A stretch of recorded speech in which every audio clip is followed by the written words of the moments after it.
we will see the shape of various orbitals. Shape of various orbital आज हम लोग देखेंगे, ध्यान से देखिएगा टॉपिक।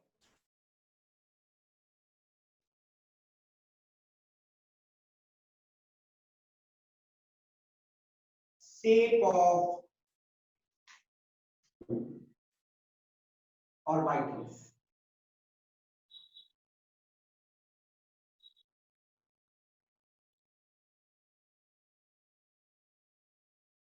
ध्यान से देखना बेटा।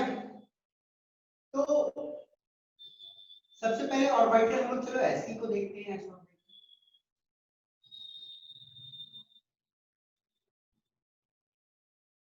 ये जो एस ऑर्बिटल होती है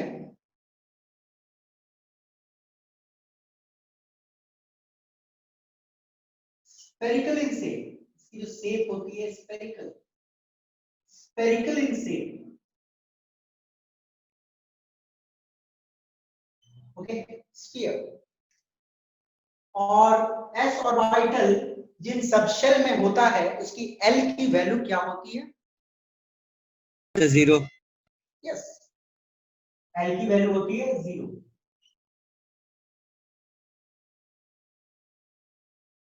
नॉन डायरेक्शनल,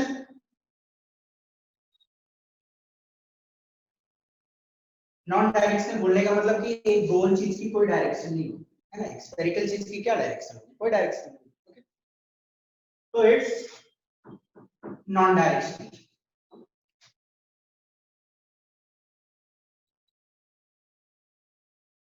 नेक्स्ट, अब हम लोग यदि 1s ऑर्बिटल को देखने का कोशिश करें,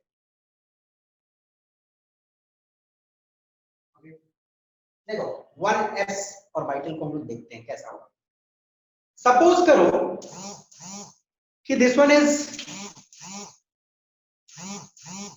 न्यूक्लियस, सपोज करो ये न्यूक्लियस है, ठीक है।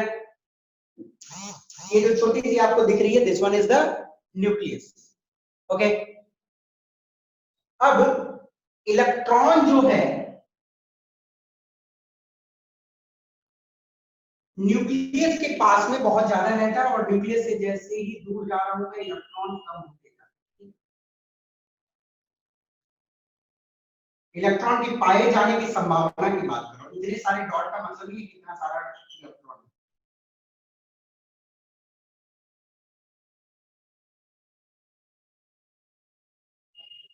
ओके, अब देखो 1s ऑर्बिटल जो है, आप देखोगे जो न्यूक्लियस है, न्यूक्लियस के सामने में इलेक्ट्रॉन बहुत बार है, बहुत बार पाया जा रहा है। डॉट्स बहुत बार है मतलब इलेक्ट्रॉन बहुत बार उस जगह पे आया है। और न्यूक्लियस से जैसे ही दूर जा रहे हो इलेक्ट्रॉन देखो कम पाया जा रहा है। तो इलेक्ट्रॉन जहां जहां जाता है हम लोग एक रफ शेप बनाते हैं, ओके। और उस रफ शेप से हमें उस ऑर्बिटल के शेप के बारे में पता चलता है। एक दो बार इलेक्ट्रॉन यदि उस शेप के बाहर भी निकल जाए तो हम लोग उसको इग्नोर कर देते हैं। Maximum number of times electron जहां रहा है उसी शेप को पकड़े हैं। और 1s ऑर्बिटल की जो शेप होती है इट्स स्फेरिकल इन शेप, कुछ ऐसी आती है। न्यूक्लियस के सामने आप देखोगे ब्लू डॉट दिख रहा है कि नहीं दिख रहा है सबको?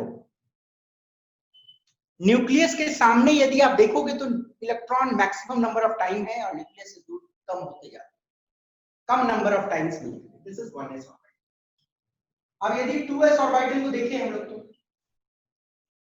तो 2s ऑर्बिटल जो है उसके अंदर में 1s ऑर्बिटल भी होगी। तो मैं न्यूक्लियस थोड़ा बड़ा बना रहा हूं कि और ज्यादा क्लियर है। तो न्यूक्लियस है तो 1s पहले, तो 1s के न्यूक्लियस के सामने इलेक्ट्रॉन बहुत बार मिली, फिर थोड़ा सा दूर जाते हुए कम होते गया। फिर क्या होता है बीच में थोड़ी गैप होती है और 2s उसके बाद शुरू होता है। और देखोगे कि जब 2s स्टार्ट होता है तो इलेक्ट्रॉन बहुत बार न्यूक्लियस के सामने, फिर जैसे ही दूर जाओगे वो कम होते जाते। ओके, 2s का शेप को भी पकड़ा गया तो कुछ 2s की शेप भी स्फेरिकल आ रही है। और देखा जाएगा कि 1s और 2s के बीच में एक एकदम पूरी सी खाली जगह पड़ी, पूरी खाली जगह, 1s और 2s के बीच में एक पूरी खाली जगह पड़ी हुई है जहां पे इलेक्ट्रॉन नहीं मिलता है, और 1s और 2s के बीच में जो खाली जगह में इलेक्ट्रॉन नहीं मिलता है आपके एनसीईआरटी में ये इमेज थोड़ा गलत बनाया है। उन्होंने क्या किया है, बीच में भी 2-4 इलेक्ट्रॉन दिखा दिया है, 5-10 इलेक्ट्रॉन दिखाया, पर वो गलत है। 1s और 2s के बीच में एकदम खाली जगह होती है जहां पे इलेक्ट्रॉन नहीं मिलता, that is known as node.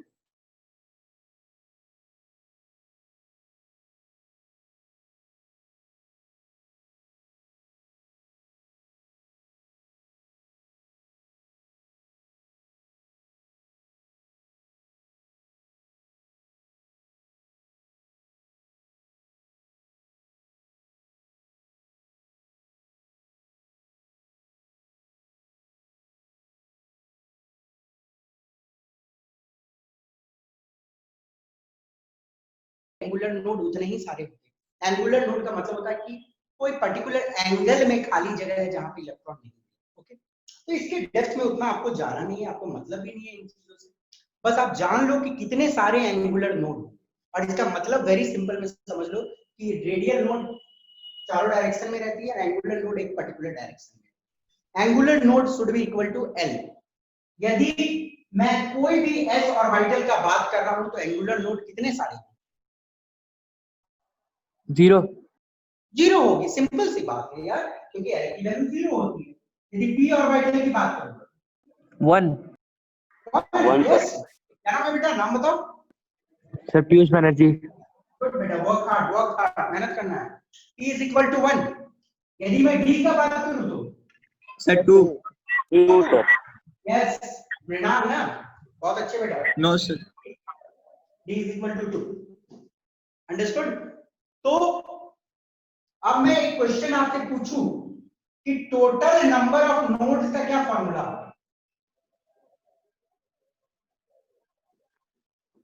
Total number of nodes होगी radial node plus angular node, sir n minus 1 -2 -1 n minus l minus 1 plus l, l गई will be equal to n minus 1।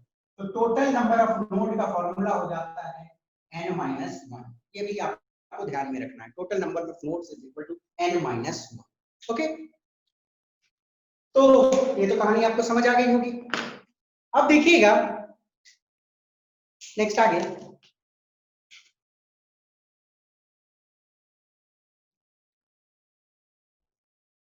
size of orbital increases with increase in n। Okay, n का value जैसे ही बढ़ेगा orbital की size भी बढ़ती है। 1s 2s 3s 4s। अब मुझे एक बात बताओ, इन सब में सबसे बड़ा ऑर्बिटल कौन है? Sir 4s 4 sir 4 Size of orbital increases with increase in n, n की वैल्यू जितनी ज्यादा ऑर्बिटल उतनी बड़ा। तो इस ऑर्डर में आप लिख सकते हो, ठीक है ना। 4s की साइज जो होगी बड़ी होगी, 3s की छोटी, 2s की और छोटी, 1s की सबसे छोटी। ओके, देखो छोटा है, वैसे तो मैं काफी बड़ा बना दिया आपको शो करने के लिए, काफी छोटा।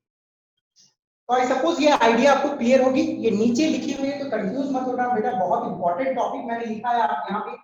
Radial node is equal to n minus l minus 1, angular node is equal to l, एकदम दिमाग में ये बैठा हो, और total number of node is equal to n minus 1। तो किसी को भी इस टॉपिक में दिक्कत है यही, या ये स्लाइड में दिक्कत है, या इस स्लाइड में दिक्कत है तो मुझसे पूछ सकते हो, नहीं तो आगे बढ़ेंगे। कुछ पूछना है तो पूछ लो बेटा जल्दी से। Any doubt? नो सर चलिए आगे बढ़ते हैं, ठीक है। स्क्रीनशॉट लेना है तो ले लो। Okay,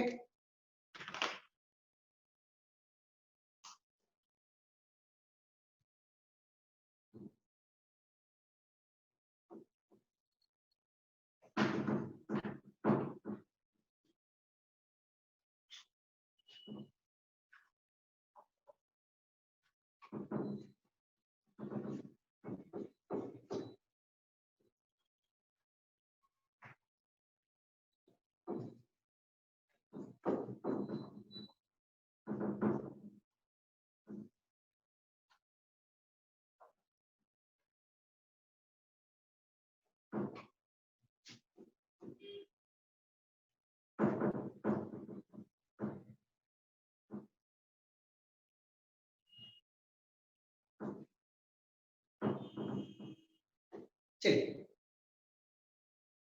next we will discuss with p orbital.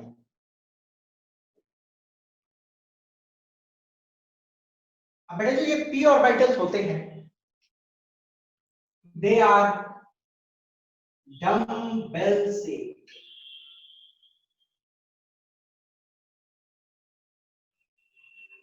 Okay, dumbbell shaped होती है। डम्बेल शेप्ड कुछ ऐसा।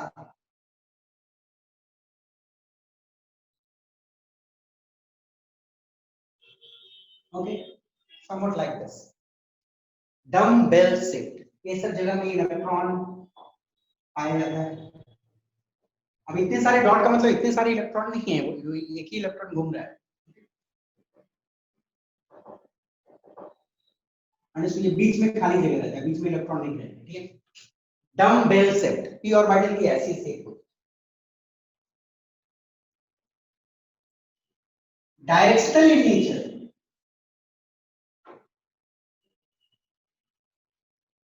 देखो इस शेप्स की एक पर्टिकुलर डायरेक्शन की और अलाइनमेंट होती है। आप लोगों ने देखा भी है कि एक्स एक्सिस के अलोंग हॉरिजॉन्टल अलाइनमेंट या वाई एक्सिस के अलोंग अलाइनमेंट होती है।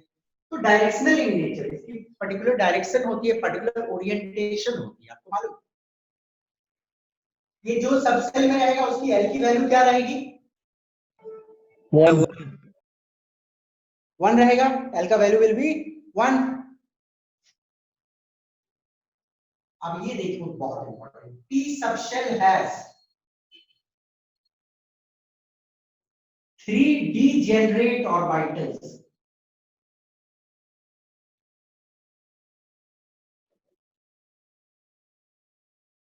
p सब शेल के अंदर में 3 ऑर्बिटल्स होते हैं, ये सभी को मालूम है, px py pz, ये सभी को मालूम है। डीजेनरेट का मतलब होता है same energy. Okay, p subshell के अंदर में जो तीनों ऑर्बिटल हैं px py और pz, तीनों की एनर्जी जो रहती है सेम रहती है। और px मुझे बताने की सपोज जरूरत ना हो, फिर भी मैं एक बार रिपीट कर देता हूं। एक्स एक्सिस के ओर अलाइनमेंट होगा। Okay, py you can say along y axis, ठीक है,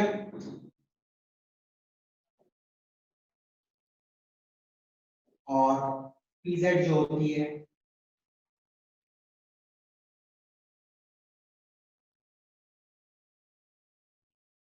z एक्सिस के अलोंग अलग। ओके,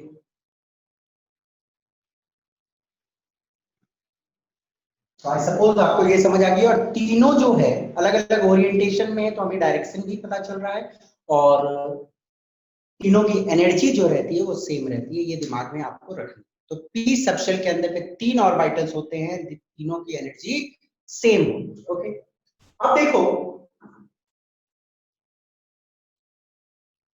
ये जो 3 p ऑर्बिटल, ये p सबशेल के अंदर में 3 ऑर्बिटल हैं, हम लोग उसको 3 बॉक्सेस दिखा सकते हैं। ओके, 3 बॉक्सेस से हम उसको शो कर सकते हैं। Okay, px py pz। अब हर एक ऑर्बिटल में कितने इलेक्ट्रॉन रह सकते हैं? Sir 2n। 2 इलेक्ट्रॉन रह सकते हैं। ओके, और ये ध्यान देना है, एक यदि अपवर्ड स्पिन होगा तो दूसरा का स्पिन कैसा होगा? डाउनवर्ड। डाउनवर्ड।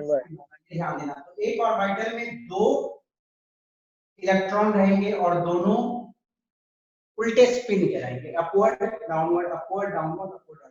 तो p सबशेल में सब मिला के कितने इलेक्ट्रॉन रह सकते हैं? 6 रह सकते हैं। ओके, तो ये कॉन्सेप्ट सबको मालूम होगा, मुझे बताने की जरूरत नहीं। अब देखिएगा, मैं थोड़ा सा कुछ इधर लिख रहा हूं, ध्यान से देखिएगा कि मैं बात कर रहा हूं रेडियल नोड का। I am talking about radial node. Okay, अब रेडियल लोड का फॉर्मूला मैं लिख दे रहा हूं कि आप लोग भले फर्स्ट टाइम बताया हो तो भूलोगे, n माइनस l माइनस 1 होती है। तो आपके सामने क्वेश्चन है कि 1p ऑर्बिटल तो नहीं ना होता है, ये मालूम है कि 1p होता है क्या? No sir. नहीं हो सकती, क्योंकि 1p यदि होगा तो n का वैल्यू 1 और l का वैल्यू भी 1, तो ऐसा नहीं एग्जिस्ट, n और l का वैल्यू सेम नहीं हो सकता, 1 और p ऑर्बिटल होती नहीं। तो मेरा क्वेश्चन है आपके सामने कि 2p ऑर्बिटल, 3p ऑर्बिटल और 4p ऑर्बिटल जो रहेगा उसमें कितने सारे नोड रहेंगे, 2p में कितने सारे रेडियल नोड रहेंगे?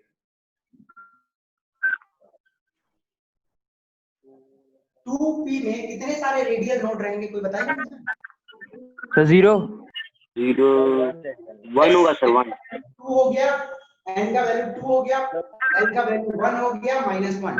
अंडरस्टूड? बेटा किसी का माइक ऑन है, प्लीज बंद कर लो, डिस्टरबेंस हो रही है। तो 2 -1 -1 तो 2 - 2 0। अब यदि 3p लोगे तो 3 -1 -1 सर 1 होगा। 1 1। 4p में 2 सर 2 2 सर, 2 रेडियल नोड। अब एंगुलर नोड कितने सारे होंगे? p ऑर्बिटल में एंगुलर नोड कितने सारे होंगे? 1 1। l की वैल्यू 1 होती है तो एंगुलर नोड तो हमेशा l के वैल्यू के बराबर होता ही है, तो एंगुलर नोड एक होगी चाहे कोई भी p ऑर्बिटल, तो ये ध्यान रहनी चाहिए, ठीक है ना? तो आपसे कोई पूछा कि total number of nodes 3p या 3px ऑर्बिटल में कितने सारे होंगे? Sir 0 total number of nodes 2 sir, 2 होगा ना? ओके, n-1 होगा टोटल, तो 3 - 1। ओके, बहुत सुंदर। तो ये आपको आइडिया क्लियर होगा, इंपॉर्टेंट थिंग मैं इधर लिख दिया हूं। अब मेन चीज जो आपको गौर करना है, मेरे ध्यान से देखना है,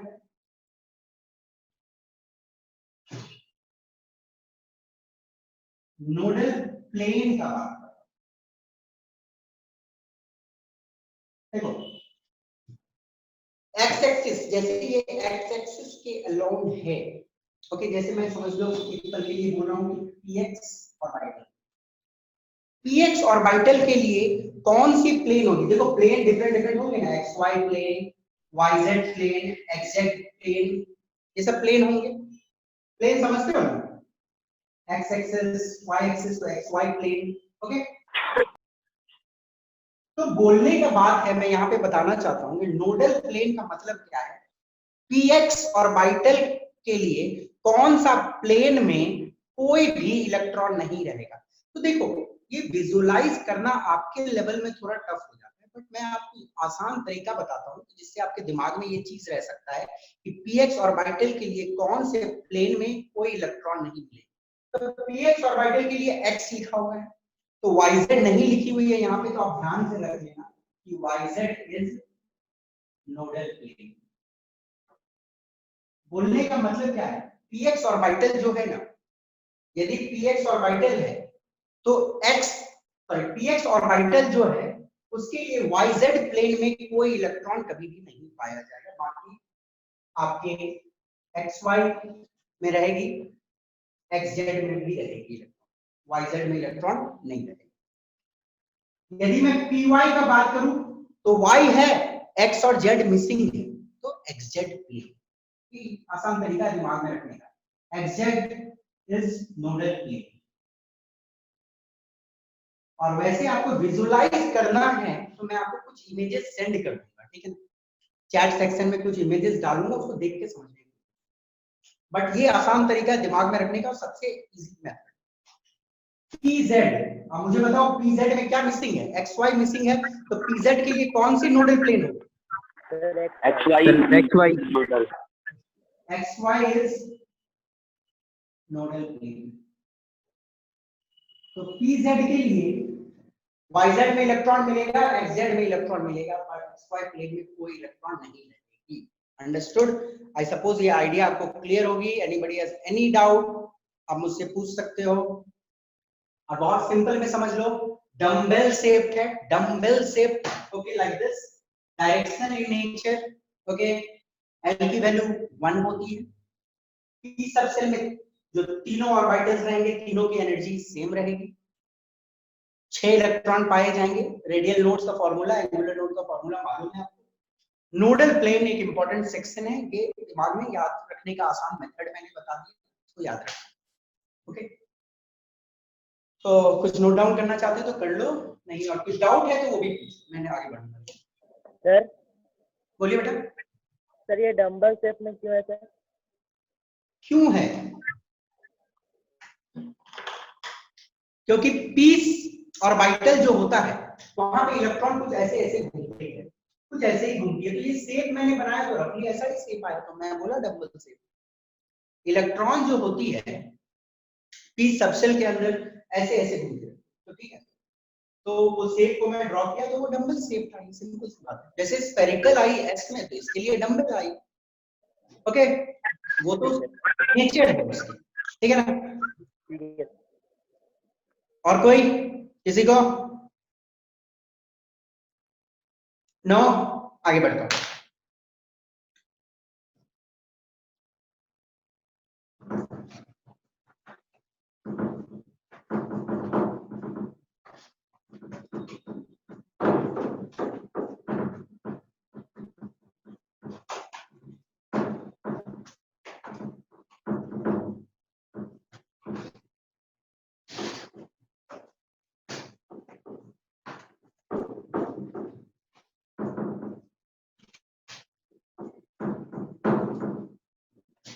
ओके, नेक्स्ट अब हम लोग देखेंगे the D orbital.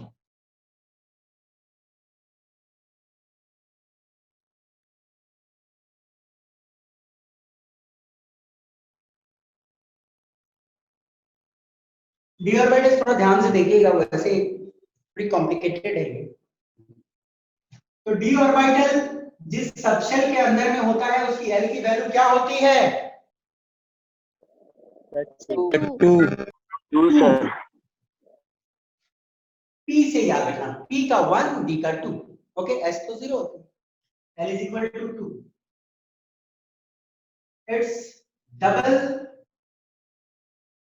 Dumbbell shape. अब ये मत पूछना कि सर डबल डम्बल शेप क्यों, ये नेचर है भैया, इलेक्ट्रॉन वैसे ही घूमती है तो इसलिए डबल डम्बल शेप। ये like this will come.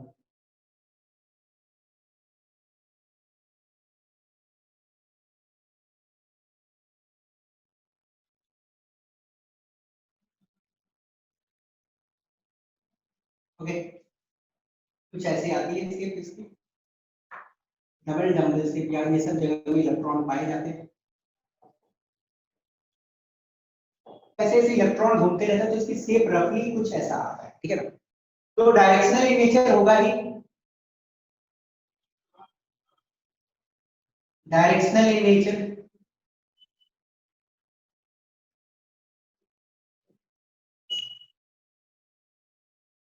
Okay, D subshell has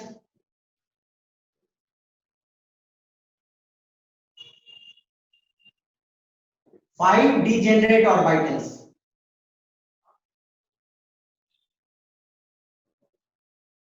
ये तो सबको मालूम है कि डी सबसेल के अंदर में 5 ऑर्बिटल्स होते हैं, और ये भी जान लो पांचों ऑर्बिटल की जो एनर्जी होती है वो सेम होती है, ठीक है। नाम मुझे बताने की जरूरत नहीं है, बहुत बार मैंने बताया है। नाम I can write for you, it's d x y. आसान तरीका है याद रखने का, डी एक्स वाई, फिर जेड के साथ कॉम्बिनेशन जो डी एक्स जेड, ठीक है ना, फिर डी वाई जेड, ठीक है, फिर d x square minus Y square, then last word is d z, ठीक है ना। 1 2 3 4 5। अब ये ध्यान देना, D x Y x Z और D Y Z, sorry D x Y D x Z और डी वाई जेड की जो लोब्स रहते हैं, lobes between axes, lobes between axes बोलने का मतलब देखो क्या है। यदि आप डी एक्स वाई या डी एक्स जेड या डी वाई जेड ऑर्बिटल का बात करोगे तो उसकी शेप कुछ ऐसी लगेगी। Lobes between axes, between axes मतलब देखो ये एक्सेस है, इसके बीच में लोब्स रहेंगे, ऐसे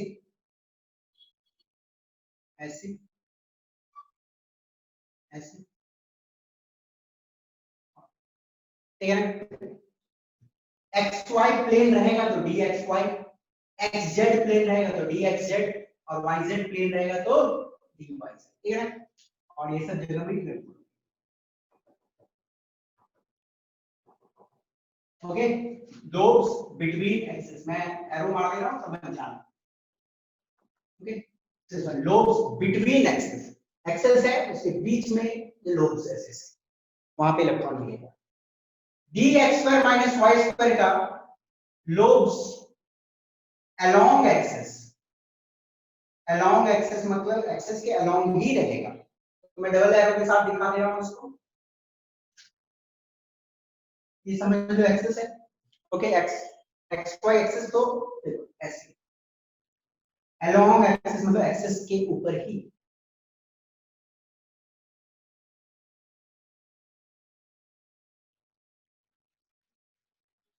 ओके।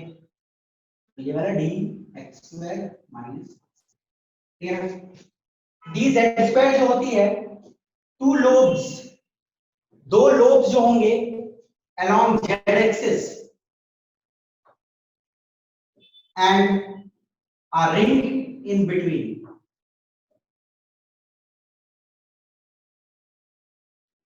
इसको मैं ट्रिपल एरो के साथ दिखा दे रहा हूं, ओके।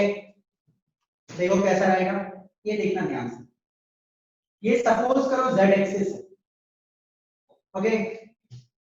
टू लोब्स, और बोलो तो दो बड़े बड़े lobes, two big lobes, big lobe मतलब इलेक्ट्रॉन थोड़ा दूर दूर जाता है, दो बड़े बड़े lobes along z axis, okay. तो इलेक्ट्रॉन मतलब ये सब दूर दूर दूर दूर जा सकता है, ओके। वो वही दो इलेक्ट्रॉन, सिर्फ दो ही इलेक्ट्रॉन रहेंगे, वही इधर उधर भाग रहे हैं, ठीक है ना।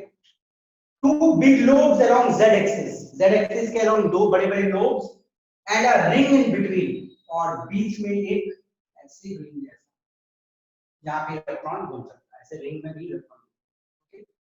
तो शेप आपको ध्यान रखने हैं, ये वाले लोब्स बिटवीन एक्सिस किसके, dxy dxz dyz, dx² minus y² की ऐसी lobe along the axis, dz का दो बड़े बड़े लोब z एक्सिस के अराउंड, और एक रिंग बिटवीन, ठीक है ना। तो ऑर्बिटल्स के शेप डी के आपको पता चल गए, एफ के शेप तो हमको देखने नहीं है क्योंकि बहुत कॉम्प्लिकेटेड शेप है, beyond our syllabus.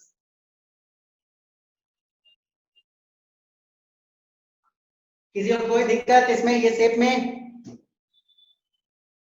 Any problem? No. अब देखिए मैं बात करूंगा नेक्स्ट नोडल प्लेन का, तो इसको भी याद करने का मैं आसान तरीका बताऊंगा, कौन कौन से प्लेन में इलेक्ट्रॉन नहीं मिलेगा, ठीक है ना। px के लिए तो एक ही नोडल प्लेन था, py के लिए भी एक ही नोडल प्लेन था, pz के लिए भी एक ही नोडल प्लेन था, वैसे ही d वाले के लिए दो नोडल प्लेन होती है, दो ऐसे प्लेन होंगे जहां पे इलेक्ट्रॉन नहीं मिलेगा। यदि आप बात करो dxy का, dxy ऑर्बिटल का मैं बात करता हूं, तो देखो विजुलाइज करना इज लिटिल टफ, बट याद रखना इज वेरी इजी। xy में z मिसिंग है, तो z मिसिंग है तो x का कॉम्बिनेशन z के साथ डालो और y का कॉम्बिनेशन z के साथ डालो। देखो कुछ ट्रिक लगाना पड़ेगा टफ चीजों के लिए कि दिमाग में रहे और आसानी से रहे। तो xy में z एक्सेस मिसिंग है ना, तो z के साथ कॉम्बिनेशन डालो, xz and yz are nodal plane, समझ गए। तो dxy के लिए जो है सिर्फ xy एक्सिस में आपको इलेक्ट्रॉन मिलेगी, सॉरी xy प्लेन में इलेक्ट्रॉन मिलेगी, बाकी xz प्लेन और yz प्लेन में कोई इलेक्ट्रॉन नहीं। dyz के लिए अब चलो थोड़ा आप दिमाग लगाओ और सिंपल कॉम्बिनेशन बनाओ। yz के लिए x मिसिंग है, कौन कौन से प्लेन में इलेक्ट्रॉन नहीं रहेगा सर एक्स वाई और जेड एक्स, सर एक्स वाई और एक्स जेड, ठीक है। xy and xz are nodal plane, but don't worry, आपको विजुलाइज करना है तो मैं विजुलाइज करवाऊंगा, मैं आपको कुछ इमेजेस भेजूंगा। आज इमेज मैं शेयर नहीं कर सकता हूँ, there are some technical issues, पर मैं इमेज आपको चैट सेक्शन में सेंड करूंगा, उन इमेजेस को देखना, ठीक है? आज ही सेंड करूंगा। तो डी वाई जेड प्लेन में, sorry d Y Z orbital जो है, एक्स मिसिंग है तो एक्स वाई एक्स जेड, और डी कौन सी बच गई, डी एक्स वाई हो गई, डी वाई जेड हो गई, डी एक्स जेड। ऑलराइट, तो एक्स जेड में क्या मिसिंग है, वाई मिसिंग है, तो कौन कौन से नोडल प्लेन है, x y y z, x y and y z are nodal, ठीक है ना? अब d x square minus Y square के लिए थोड़ा सा लफड़ा है, देखो इधर है इधर है, तो इसकी जो नोडल प्लेन होती है this one in between the axis, देखो ये वाला नोडल प्लेन होगा इन बिटवीन द एक्सिस, ये वाला प्लेन, और ये बीच समझे, अलोंग द एक्सिस है, तो इसके जो नोडल प्लेन होती है in between the axis, in between the axis, simply, और ज्यादा दिमाग इसमें कुछ नहीं लगाना, इन सिंपली जान लो कि देखो अलोंग द एक्सिस तो खुद ही प्रेजेंट है तो इलेक्ट्रॉन होगी ही, तो इसके जो नोडल प्लेन होगी इन बिटवीन द एक्सिस, बस इतना ही दिमाग में। और डी जेड स्क्वायर के लिए इसमें तो होगा ही नहीं, क्योंकि देखो जेड एक्सिस के अलोंग तो बड़े बड़े लोब्स हैं ही, साथ में रिंग में इलेक्ट्रॉन घूम रहा है, तो सारे प्लेन में तो चल ही जाता होगा इलेक्ट्रॉन, तो डी जेड के लिए नो नोडल प्लेन, कोई भी नोडल प्लेन नहीं है, सब सारे प्लेन में इलेक्ट्रॉन है। तो इसको थोड़ा ट्रिक वाइज याद रखो, पिक्चराइज करवा दूंगा, विजुअलाइजेशन भी करवा दूंगा, पर दिमाग में नहीं रहती है, यही मेथड बेस्ट मैं मानता हूं याद रखने के लिए, इसको रखो, ओके? वरना these things are very complicated things, इसके रियल डेप्थ में जाओगे तो ये it will take a lot of time, और आपके पास टाइम नहीं है, आईटी की सिलेबस भी बहुत ज्यादा है, उतनी डेप्थ में जाना नहीं है, बस सिंपल में चीजों को रखा जा सकता है दिमाग में, and this is the truth only, तो इट्स ओके। और चलिए, यदि मैं डी ऑर्बिटल को 5 बॉक्सेस में रिप्रेजेंट करूं, 1 2 3 1 2 3 4 5 5, तो 5 ऑर्बिटल्स होते हैं डी सबसेल में, 1 2 3 4 5, तो 5 ऑर्बिटल्स में टोटल होंगे 10 इलेक्ट्रॉन, 10 electrons. हाँ ठीक है ना, 10 इलेक्ट्रॉन करेंगे, तो एक की अपवर्ड स्पिन रहेगी, एक की मैक्सिमम डाउनवर्ड, मतलब मैक्सिमम 10 इलेक्ट्रॉन्स रह सकती है, with one upward spin and another one downward spin, एक ऑर्बिटल, ठीक है ना? तो 10 और 10 इलेक्ट्रॉन। तो आई सपोज ये आइडिया क्लियर हो गई होगी, कुछ भी यदि आपको नहीं समझ आ रहा है या दिक्कत हो रही है समझने में,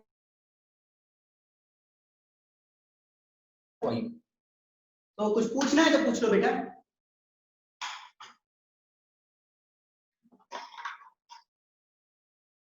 आगे बढ़े,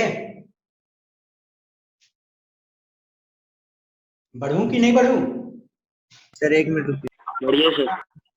ठीक है ठीक है, 1 मिनट टाइम दे रहा हूं आपको, चलो।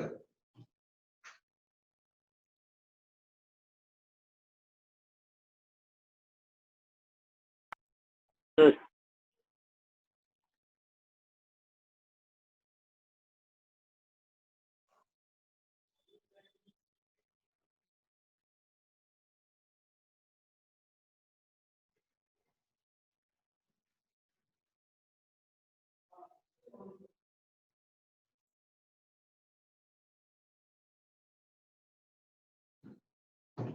हो गया,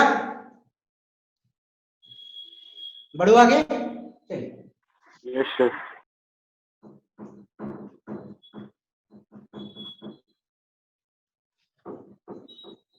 देखो बेटा, वर्क हार्ड, मैं आपको पहले बोल रहा हूँ, वर्क हार्ड, मेहनत करो, we are also trying very hard to give you the best from here, और टेक्निकली जितना पॉसिबल है हम लोग कोशिश करें। देखो एक तो इतनी गर्मी है, पर मैं जान रहा हूँ कि पंखा चलेगा तो आवाज में प्रॉब्लम आएगी, but I am taking the pain from it for you, मैंने पंखा को भी बंद रखा है, सो आई होप कि आप मेरे पेन को समझो और आप लोग मेरे साथ वर्क हार्ड करो।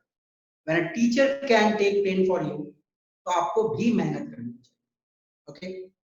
सो I request you work hard बेटा, आई एम ऑलवेज देयर, कुछ भी जरूरत हो कभी भी रात 12 बजे क्वेश्चन भेजना, रात 12 बजे भेजो, 12 बजे रात को सॉल्यूशन